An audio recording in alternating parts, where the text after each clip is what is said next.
Hello, everybody, and welcome to another Bruce Starr Show. I am really excited because my guest, now I'm warning you in advance, this is not your typical PGR show. Shut the fuck up and just introduced me already. Wait. This is not, now if you're faint of heart. Oh my God. And if you are not used to super colorful interviews where we get right to the heart of the matter. By the way, I love this guy. I've known him for at least 40 years. I think he likes me a little bit. Maybe you can write me after you see the show. And you tell me if you think he likes me a little bit.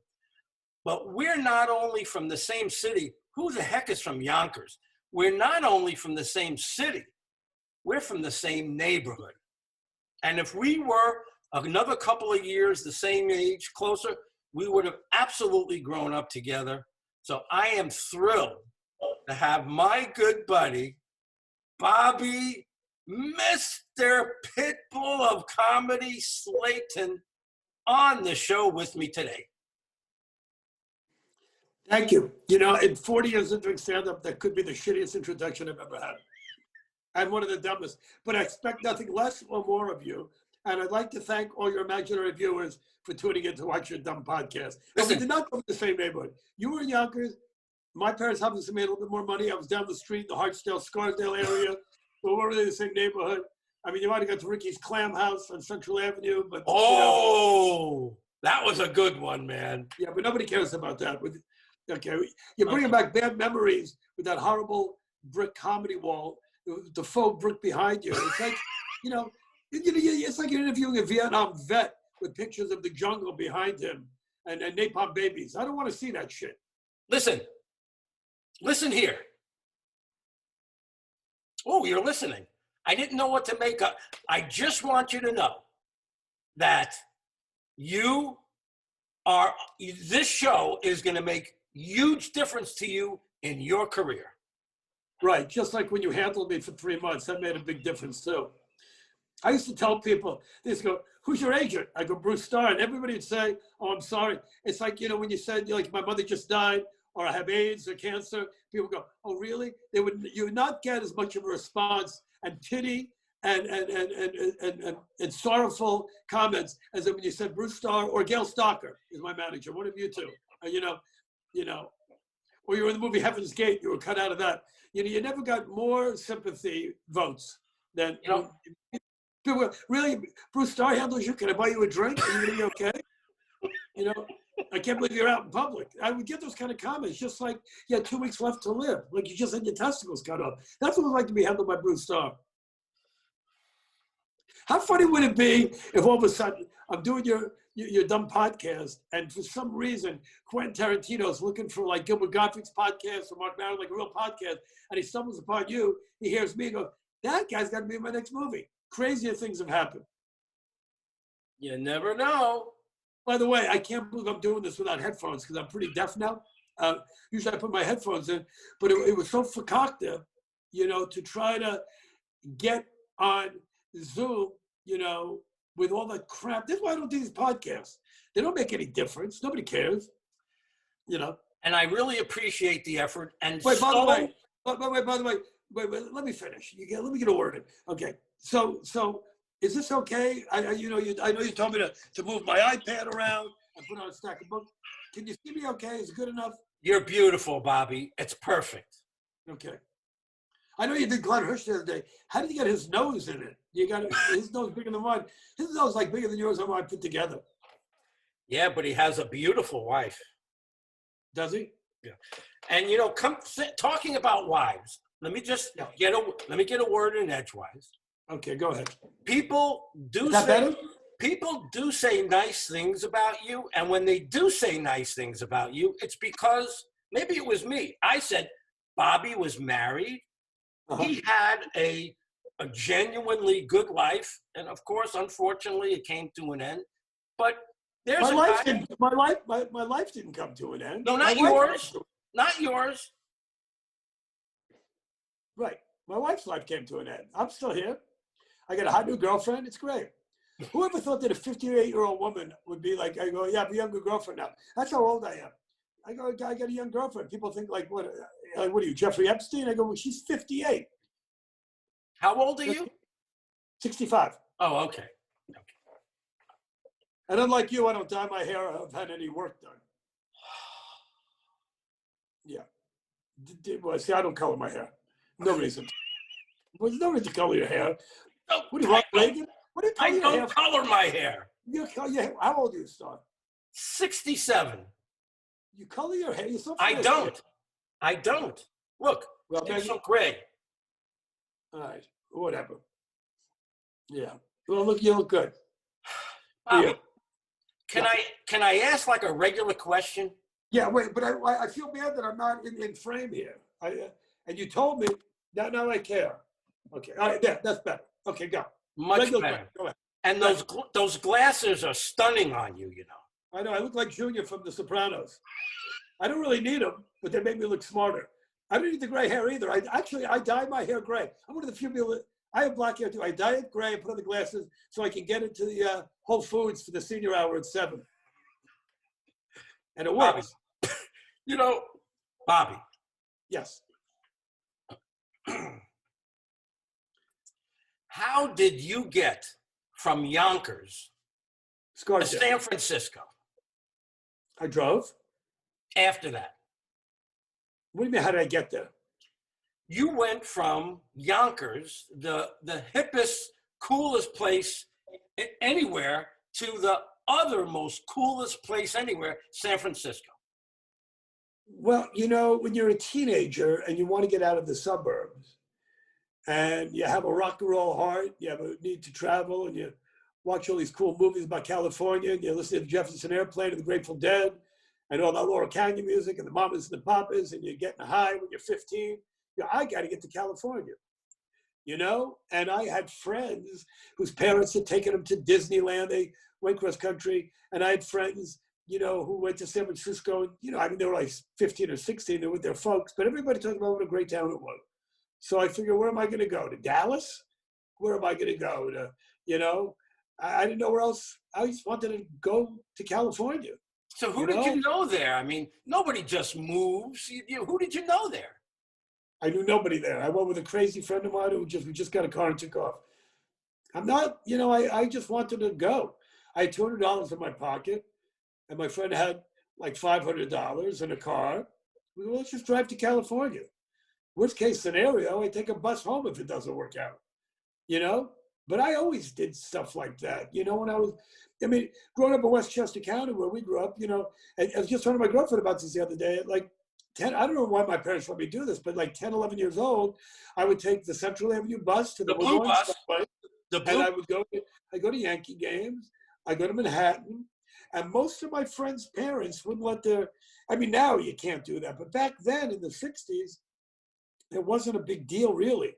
I mean, teenagers were disappearing and people were getting mugged and people were getting raped. I mean, it wasn't a totally different world, but you know, it wasn't that bad as it is now. People weren't getting pushed onto subway trains and people were getting shot in school by snipers. So anyway, the point is that even when I was 10 or 11, just to go to New York City and you know, and go to Yankee games in the Bronx and I walk around Greenwich Village, you know, I was doing that at 15 and 14 and 13. And then I just saw the movie Easy Rider, I think.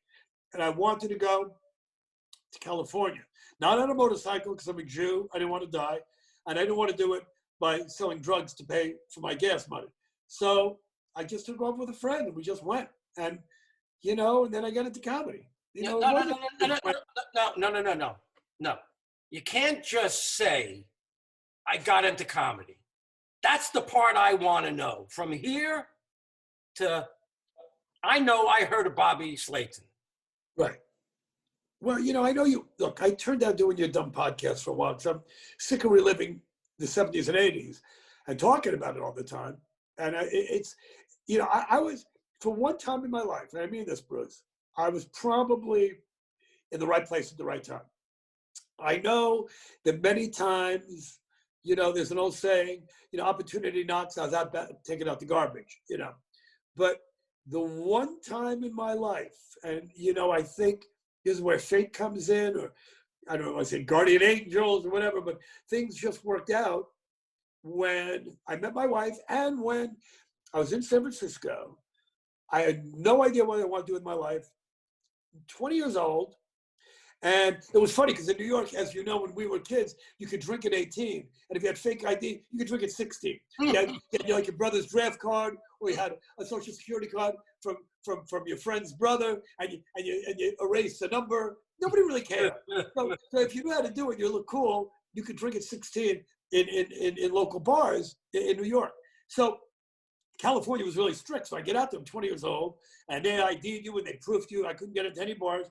So anyway, I got a small apartment with a friend of mine, and I don't know why. I was always a class clown in school. I wasn't good at sports. Typical stand-up comedy story. Not great at sports, not good with the ladies, a class clown, wise guy, skinny little, punk. So somebody said to me, you should try doing stand-up comedy. And it never crossed my mind to do it. I had a job in a record store, and I thought, it was a small record chain called Banana Records. So it was in San Francisco.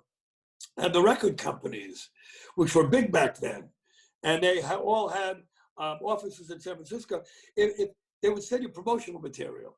And whoever could decorate the best window. And I wasn't like the gay guys at Macy's or Nordstrom's that knew how to decorate. But for a straight guy, I was a good decorator. So I would decorate the windows for the new Elvis Costello album. And it would free tickets and free T-shirts and free, backstage passes. And I go, hey, I want to be in the record business. This is really cool. So anyway, I had no dreams, no ideas, no aspirations. I thought I'd get into advertising or the record business. I'm 20 years old. What do I know? And I barely made it through high school. So there was a club called the Holy City Zoo. That was a San Francisco club in the 70s. And it wasn't even a comedy club. It was, comedy clubs weren't really around. I mean, there was the Improv in LA. They weren't there yet. No, the Comedy Store, whatever, the Comedy Store had just started in the 70s, 80s, late 70s, right? Yeah. So, and then in late 70s. What year did you get out to San Francisco, and what year did you put your foot in the door in comedy? Well, what happened was this club, the Holy City Zoo, had an open mic comedy night on Tuesdays, professional night on Sundays for the so-called professional comics. And then the other nights were folk singers. It wasn't a comedy club per se. And there's only about 60 seats. It was really, really tiny, And sometimes when people go to the bathroom, you almost have to walk over the stage. It was a tiny, tiny, tiny club. But good for comedy, though. A small room like that? Yeah, it was good. No, it was great for comedy.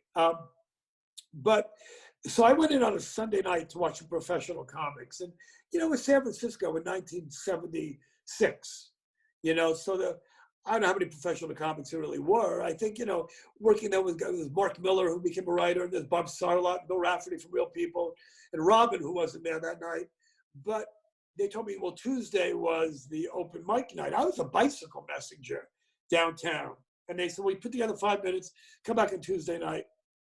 And I did, not 2 nights later, but a week later. I still have the tape somewhere. Wow. My first appearance. And, I haven't heard it in years. I don't even know where it is. I'd like to try to find it. It's probably on some format before cassettes, and I don't even know if you can even play this thing anymore, if it's not, turned into dust by now. But anyway, I remember listening to it about 10 years ago, and for a guy doing stand-up at 21, for the first time, it wasn't a horrendous. It was just regular horrendous. But you know what? Comics today have more of a template of how to do stand-up because there's a million shows on Netflix. There's been a billion Showtime and HBO specials, as you know.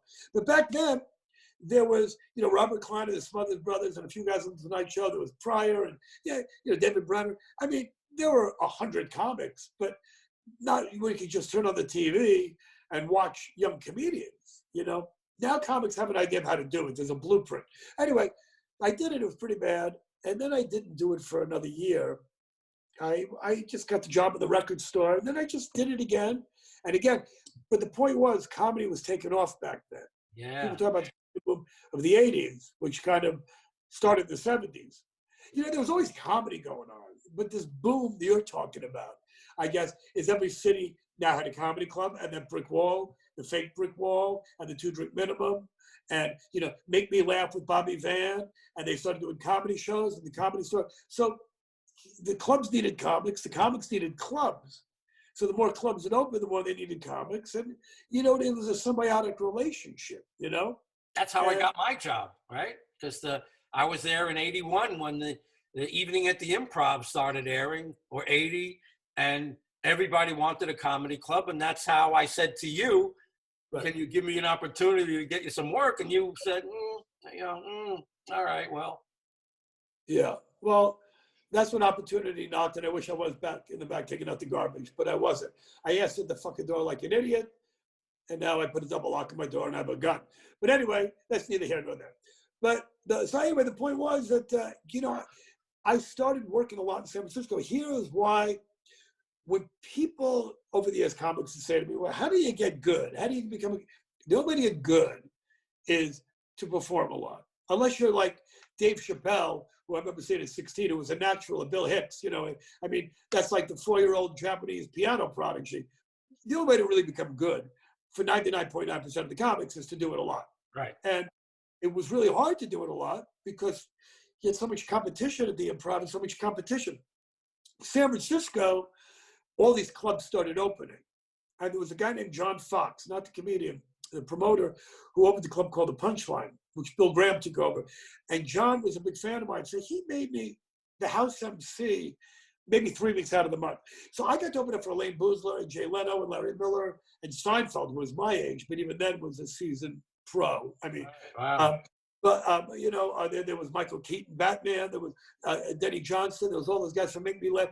So I got a lot of stage time. And you move up from MC to feature act. They call it now, it's a middle act. Now they call it a feature act, to headliner. And then there was a rock and roll club next door, and they needed a comics to open up for the bands. So Dana Carvey and Kevin Pollak and Bob Sarlott and Dr. Gonzo, they would open up. Well, Dr. Gonzo was another guy. Him and I would open up for the hardcore bands. You only got paid $25, $50, but they didn't want to hire a band to open up for a band. It was a small club. Oh, who's calling me? I'm going to tell you shit. God damn it. Tashi, I can't talk to you now. I'm doing the podcast. I told you. Between 5 and 6. I'm doing a podcast with Bruce Starr. Bruce Starr. Yeah, I know. Nobody knows who he is. Don't worry about it. He's some fucking idiot from the 80s. All right. I'll call you back. Okay. With my daughter. But by the way, I thought I hooked up a phone here that I thought I put the phone on quiet, but I guess I didn't. Make sure we talk about your daughter before the end of this. All right? She told you to go fuck yourself, in case I didn't tell you yet.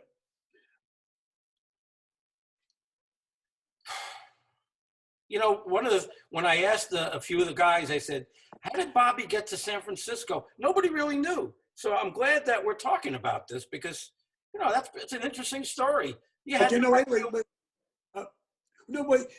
was saying was that opening for rock and roll bands is where I really cut my teeth because it was really, really, really hard.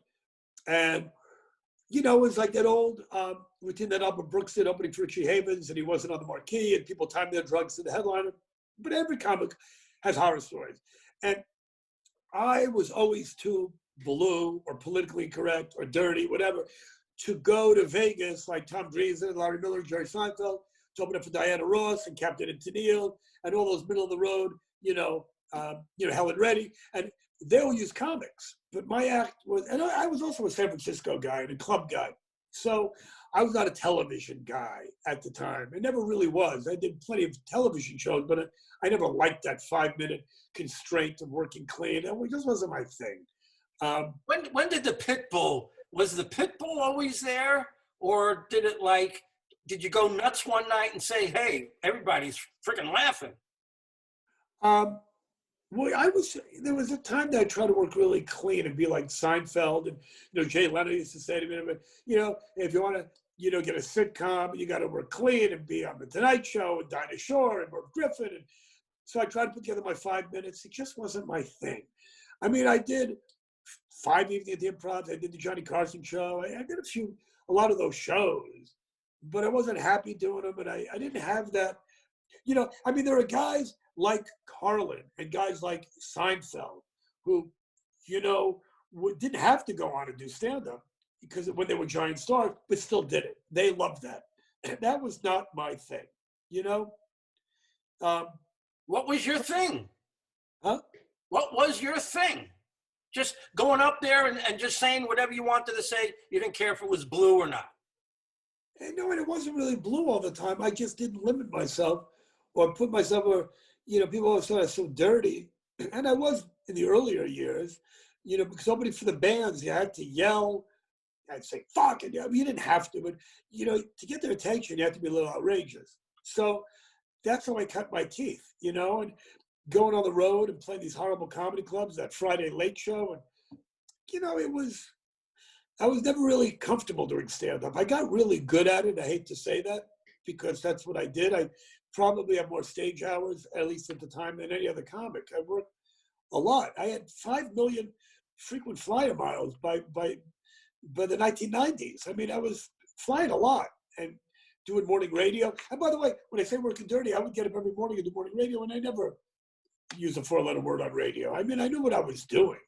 So it was like I was trying to be dirty, but I was not trying to be dirty. I wasn't trying to be politically incorrect to shock people. It's just doing what I found funny. I mean, Jerry Seinfeld is one of the greatest comics I've ever seen, but that would not be for me. How come, you know, and I don't want to do a shitty Jerry Seinfeld impression, you know, pointing out little, you know, observations and things. He's great. Everybody has their own style, you know what I mean? And there was one observation of yours that I never forgot because I'm such a big fan of Chinese restaurants. And I never ask anybody to do any material on here. I never have, and I never will. But that stuff that you did in the restaurant just floored me. It's very funny that, you know, Buddy Hackett has a famous Chinese waiter routine, and the late John Panette had a very funny Chinese waiter routine. I had my Chinese waiter routine. None of them were similar, but we all had our very iconic, famous Chinese waiter routines. So I never ask anybody to do any material on here, ever. Well, you're not, and I'm not doing it for you now. So go fuck yourself. Never. I never would ask. Go, you know, but you should ask me until you don't fuck yourself again. Ask me all you want. By the way, when this wine's done, so it's your dumb interview. But so take it easy on. Oh, stop! Take it easy on that. All right. So I better start asking some questions. I'm sorry, Los Angeles. Oh. How did that happen? That was brutal not transformation, but that was a brutal change for me. Not brutal, but you know, LA was the place that every comic winds up. If you want a sitcom, and you've read enough, I don't know about your imaginary viewers, but you know, everybody has to wind up in LA. You know, people who hated LA in comics, even like iconic New York comics like Richard Belzer, like Jerry Seinfeld, Larry Miller, you know, Paul Reiser, you know, Elaine Boozler, all the comics that really, Robert Wall, they all moved to LA. And because that was where all the talent scouts were. It's almost like if you want to be on Broadway, you got to be in New York. If you want to be in showbiz, you don't have to move to LA. You know, there's plenty of movie work and stuff, but for a stand-up comic, LA, as you know, was the place. I mean, New York had all those clubs too, the comic strip, the improv, you know, Catch a Rising Star, but LA was the place. Anyway, so I knew I was going to get there eventually. And everybody went out there. The Boston comics, you know, there was a big Boston comedy scene. So the thing is, I moved down there, got a little apartment, and, you know, broke into the improv. I remember they gave a San Francisco comedy night because San Francisco had a thriving comedy scene. So the improv had a comedy night. I think I remember that. Yeah, and Arby Archer wrote about it in Variety. Tommy Smothers showed up, and Robin, of course, was there. But a lot of people showed up to see us, and it was Dana Carvey, and me, and Michael Pritchard. I think maybe Kevin Pollak. I don't remember, you know, but the 5 or 6 big San Francisco comics, and you know, so anyway, that's when we broke into the improv, and we started getting time there. But my thing, I was on the road so much. And then I'd come home and I'd call up the Improv for a spot. They'd give me like an 11:30, 12 o'clock spot on a Tuesday night. And I just didn't want to go out at that time of night. That's before I was an old Jew, you know? I just, like, I don't want to go out 11:30 at night to do a 10-minute spot at some comedy club. Because I was on the road so much. And then when I got married and had a baby, I really wanted to be home. And just taking my daughter to school every day and doing what fathers do. So I wasn't really working the Improv that much. I'd call up and I'd ask them for an early spot. And they go, oh, you get spots, Later on, they would give me whatever time I wanted to.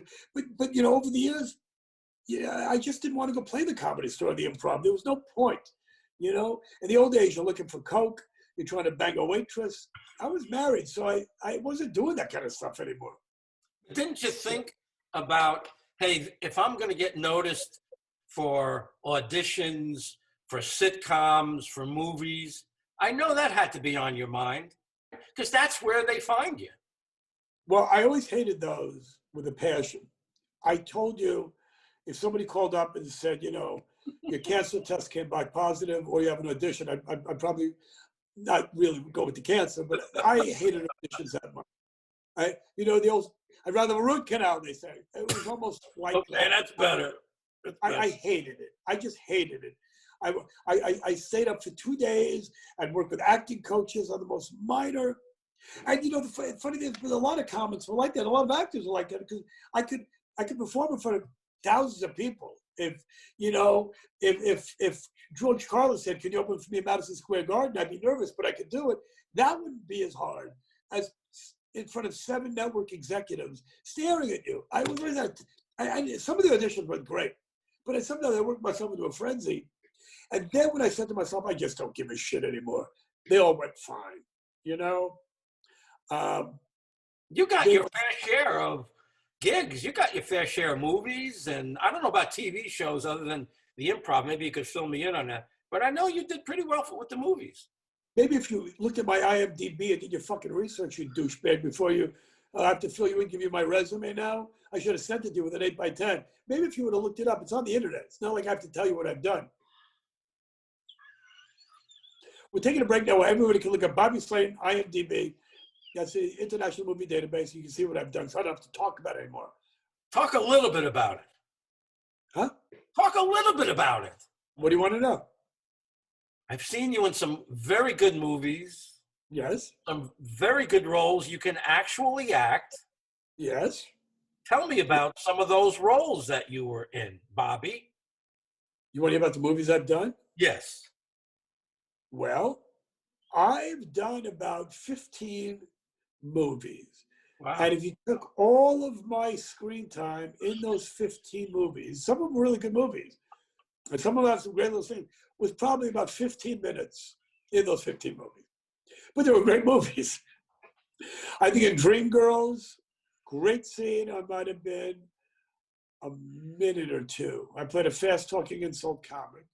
In Get Shorty, my scene was about a minute or two. I played a fast-talking casino, wise-ass guy. In, oh my God, there's a lot of movies. And then Woody Allen, I worked for a couple of times. Yeah. Those scenes were maybe 2-3 minutes max. So if I put together an acting reel, with 5 minutes of my great, it's go, wow, it looks like this guy's done a lot. But my acting reel is pretty much my acting career. Shut up. But you're like the biggest star from Yonkers that there ever was, I think. But you keep saying Yonkers. I'm not from Yonkers. I'm from Scarsdale. Sure you are, Bobby. Okay. Actually, you know what? Edgemont, which is not Scarsdale. I'm from Edgemont. I'm down the street from Yonkers. Okay. All right. Now you're Edgemont. Okay. It's Hartsdale, Edgemont, Bronxville, Yonkers. Okay. Who did you hang out? I know you weren't a big hanger-outer, but no. Who were your friends in the comedy world? I count many, many, many comics as my friends. Do I talk to any of them? No. I don't really talk to any of them. I'm not a big fan of hanging out with people. when I'm home, I'm home. I hang out with my girlfriend and my daughter and my neighbors. Not just because of COVID. I just don't really hang out. I mean, the guys I started out with, Kevin Pollak and Dana Carvey and Rob Schneider. And, John Lovitz lives down the street, so I talk to that lunatic all the time. But I don't really. Well, you and Robin both came out of San Francisco. Did you ever get kind of close to him, or was it? I don't talk about Robin anymore. I'm sick of talking about Robin. I had a million phone calls about Robin after he died. Yes, we were good friends. I don't want to talk about him. So I didn't want to do your dumb show. I don't want to relive all this stuff. Yeah, we were very close. We're not very close.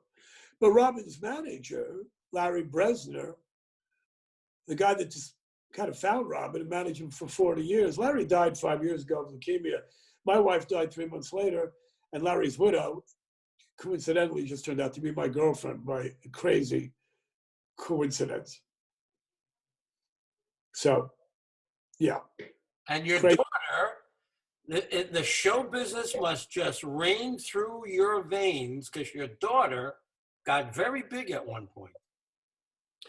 My daughter was in the acting business, and then she's now in the music business. She had a group called GRL, and it's not, I was gonna say funny, but it's not funny. They were becoming really big. One of the girls in her little girl group had committed suicide. Ooh. Right after Robin did. A few months after Robin did in a similar fashion, and that really split the girls apart. Now they just got back together again, but it was a crazy time in the Slayton household. And right about the same time, my daughter's boyfriend was living with us, was in LA rehearsing for the Michael Jackson tour. He's one of the dancers. He's in that documentary. And they were going to London like 2 days later. And then, Michael died. And then, it was a crazy year or two around here. I'm not sure they all happened at the same time. I don't remember, but it was a crazy couple of years, with death around, the showbiz stuff. And none of it had to do with drugs or, it was all this crazy stuff, And, I was lucky enough to see you perform about 8, 9, 10 months ago, I guess, down in Boca. Well, actually, my reaction was drugs. I didn't mean to. Okay, yeah, so you saw me perform, yeah. You're very lucky to see me perform. Very hard to get tickets. It was like, yeah, very hard. You were lucky you got in. I got you for free. You and Will Shriner, man. I mean, that was great. Yeah, yeah. Will Shriner, he's another guy who's opened up for in the old days. It was funny. Will Shriner actually wound up directing my daughter on a TV series she had back in the 90s called, what was it called? Brother's Keeper. Yeah, it was funny, that he wound up directing one of her shows. And then my friend Bob Saget wound up directing me on Mike Binder's show, on Mind the Married Man. Everybody kind of, you never know who you're going to run into in this business. And everybody kind of winds up working with each other a lot more than you. So, but this guy knows that guy. Or you bring up Saget. He's gotten big again. He is? I'm seeing him in a lot of different places, showing up in like different, no? Right. That's why you can't get him on your dumb podcast. You got to call people like me and Howard Allen and Glenn Hirsch and Rick Overton, guys that are sitting at home jerking off watching Pornhub all day and drinking whiskey. Yeah, take a deep breath. Stop being such a pussy.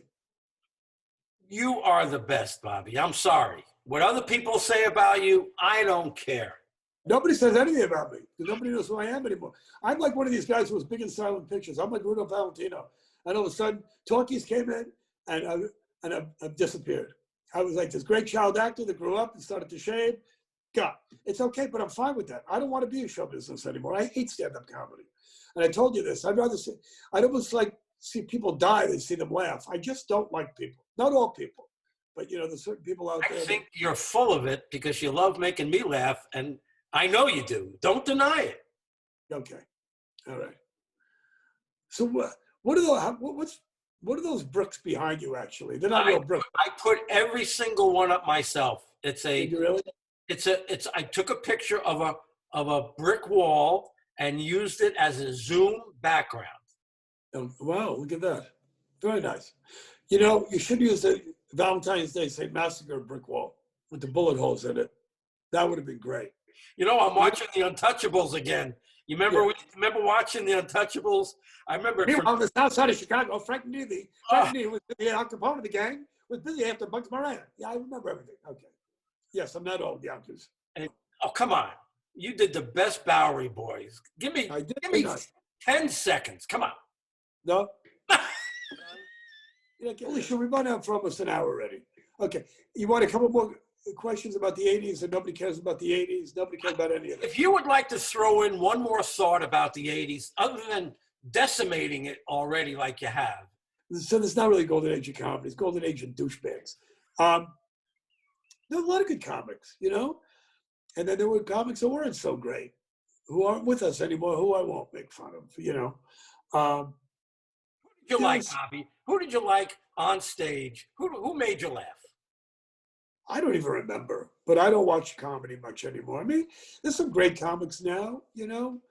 The great Bill Burr, and I don't want to start mentioning comics because then I'll be leaving somebody out, you know? So I don't want to mention my favorites. Back then, you know, there's always the classics, you know, Leno, but there were a million guys and people don't even know they'll remember, you know, the Mark Schiffs and the Larry Millers and, you know, some of the prop guys, Bruce Baum, and there were a million guys that made me laugh, you know? I heard Dana Carvey was, at a very young age, was ripping it up. Dana, I mean, there was so many guys, you know?